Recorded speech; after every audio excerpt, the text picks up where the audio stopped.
So సాంప్రదాయని సుబ్బిని శుద్ధపూసని first title విషయానికి వస్తే 90s బయోపిక్లో అదొక మీమస్కి ఫుల్ స్టఫ్ ఇచ్చిన ఒక వర్డ్, అది టైటిల్గా పెట్టాలని ఎందుకు అనిపించింది? అంటే అది బాగా popular. First thing see I'm honest, I never lie, I don't want to lie without any reason. If there is a reason but I don't lie. బాగుంది కదా? సో నాకేంటంటే అది చాలా ఇష్టమైన ట్యూన్ అనమాట. తర్వాత నాకు అనిపించింది, అవును లయ ఉంది, వాడున్నాడు, నేనున్నాను, అవి 3 పదాలే కదా. పైగానేమో వాటికి రీజన్ కూడా మా కథలో ఒక్కొక్క సాంప్రదాయని ఒకటి, సుప్పిని, శుద్ధపూసని అనేది ముగ్గురికి సెట్ అవుతాయి కరెక్ట్గా. సో సాంప్రదాయని లయ గారు కాదు, అదే అక్కడే పబ్లో కాలేదు. సో కరెక్ట్గా చెప్పండి మాకు ఎవరెవరు? సాంప్రదాయని, సుప్పిని, శూర్పణఖ, శుద్ధపూసవాడు. ఓకే, అది బేసిక్. ఏంటంటే శ్రీరామ్ అతను, ఉత్తర వీడు వచ్చేసి మిత్తులు, ఈవిడ నా వైఫ్, వీడు నా కొడుకు, కానీ వాడికి వీళ్ళిద్దరు మొగుళ్ళు అనమాట. ఓకే, అందుకే సాంప్రదాయని, సుప్పిని, శుద్ధపూసని అనేది జస్టిఫికేషన్. అది ఓకే. క్రిమినల్ ఫ్యామిలీ అంటారా మరి? ఎవరు చూసి చెప్పండి మీరే. అది క్రిమినల్ ఫ్యామిలీ అని ఒకడు అంటాడు, వాడి ఇష్టం. ఇదేంటి అంటే వాడికి నచ్చకపోతే ఏదైనా అంటారు కదా. అలాగే వాళ్ళు క్రిమినల్సా కాదా ఏంటనేది మీరు వెండితెరపై చూడటమే బెటర్. నేను చెప్పడం కానీ మేము చెప్పం కదా, ఎలాగూ కోర్స్ మేము చెప్పం. ఓకే, సో సాంప్రదాయాన్ని, సుప్పిని, శుద్ధపూసని అనే వర్డ్ ఇప్పుడు మా అందరికీ పరిచయమైన వర్డ్. మీరు మూవీ పెట్టినా అది టాకీ కాబట్టి ఆ వర్డ్ అందరికి తెలుసు కాబట్టి పెట్టారు అనుకుందాం.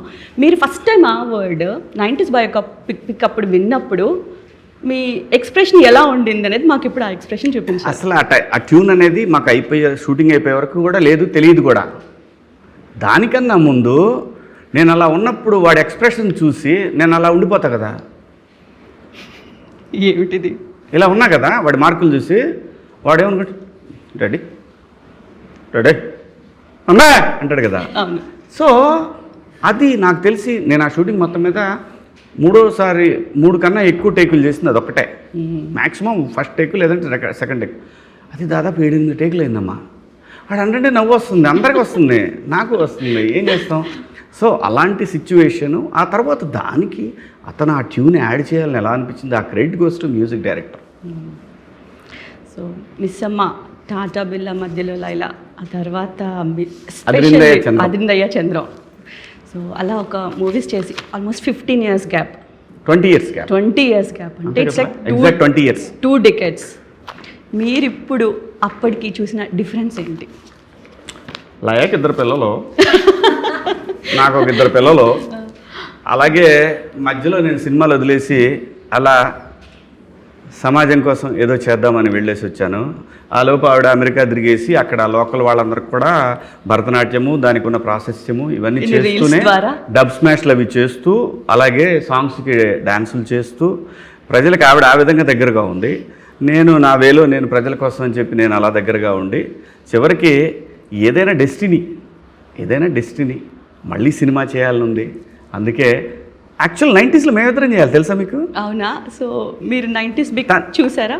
చూడటం కదమ్మా, తను ఆడిషన్కి వెళ్ళాం ఇద్దరం. ఓకే, ఫైనల్ ఓకే అయిపోయింది. అప్పుడు తనకి ఏదో ఇంటి దగ్గర ప్రాబ్లం ఉండి, ఎమర్జెన్సీ ఉండి తను వెళ్ళిపోయింది. అప్పుడు వాసుకి గారు వచ్చారు దాంట్లోకి. లేకపోతే మా యాక్టింగ్ జర్నీలో ఒకేసారి స్టార్ట్ అయింది మళ్ళీ again.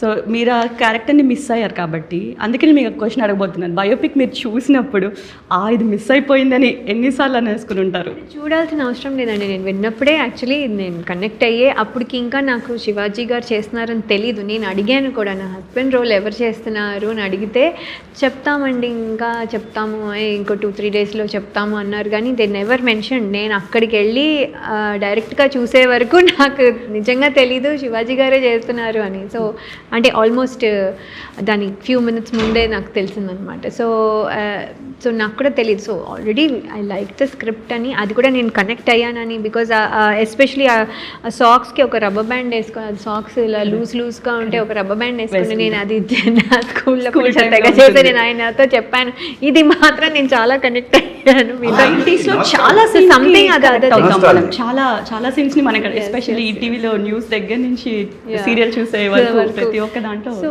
I think all of that together I think వెంటనే అసలు నేను డిస్కషన్ కూడా పెట్టలేదు. I just asked one question, I just wanted to know అని. కానీ ఆయన ఇంకా అప్పటికి think he didn't want to reveal అనుకుంటాను, చెప్పలేదు. సో వెళ్ళిన తర్వాత తెలిసింది శివాజీ గారు అని. ఫర్ సమ్ రీజన్స్ మళ్ళీ నాకు పర్సనల్ రీజన్స్ వల్ల I couldn't continue. But otherwise అది నాకు ఆల్రెడీ తెలుసు, ఫుల్ A to Z మొత్తం స్క్రిప్ట్ మొత్తం తెలుసు నాకు. సో అది చూసినప్పుడు ఇంకా బాగా వచ్చింది, విన్నప్పుడు కంటే ఇంకా బాగా వచ్చింది. That is why it is super hit. Uttara గారు ఏంటండి మనీ ప్లాంట్ కొట్టేశారు. కొట్టేస్తేనే డబ్బులు వస్తాయి. చెప్పకూడదు మనం, ట్రైలర్లో కొట్టేసి చూసామండి. చెప్పకూడదు కదా. కొట్టేసానని చెప్పారు కదా. కొట్టేసామని యాడ్లో వచ్చేసింది. వస్తే వచ్చింది, మనకేంటి, ఎందుకు కొట్టేసారు వాళ్ళకి తెలుసా? సో ఇంకా ఉత్తర ఎన్ని రకాల షేడ్స్ ని మాకు మూవీలో చూపించబోతుంది. ఒక చిన్న హింట్ మొత్తం చెప్పే సో మీరు అక్కడ ఒక షేడ్, తర్వాత ఇంకెక్కడ లేదు. కలర్స్ షేడ్స్ అంటున్నారు క్యారెక్టర్స్. చాలా ఉంటాయండి.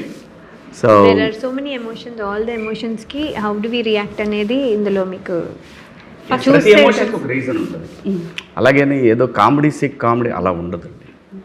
సో సినిమా మీరు ఫస్ట్ 1 minute తర్వాతనే కనెక్ట్ అయిపోతారు సినిమాకి. ఇంకా తర్వాత ఒక 25 minutes తర్వాత హుక్ అయిపోతారు ఇంకా సినిమా కంప్లీట్గా. ఇంకా తర్వాత మళ్ళీ బయటకు వచ్చేటప్పుడు okay life is like that అన్నట్టు అలా మళ్ళీ వెంటనే కాల్ చేసి ఈ సినిమా చూడండి అంటే వాళ్ళ అవతల వాళ్ళు చెప్తారు, చెప్పదు ఏం చెప్పదు అని చెప్తారు. ఇవన్నీ మామూలే, ఇలాంటి సినిమాలకి జరుగుతూ ఉంటుంది.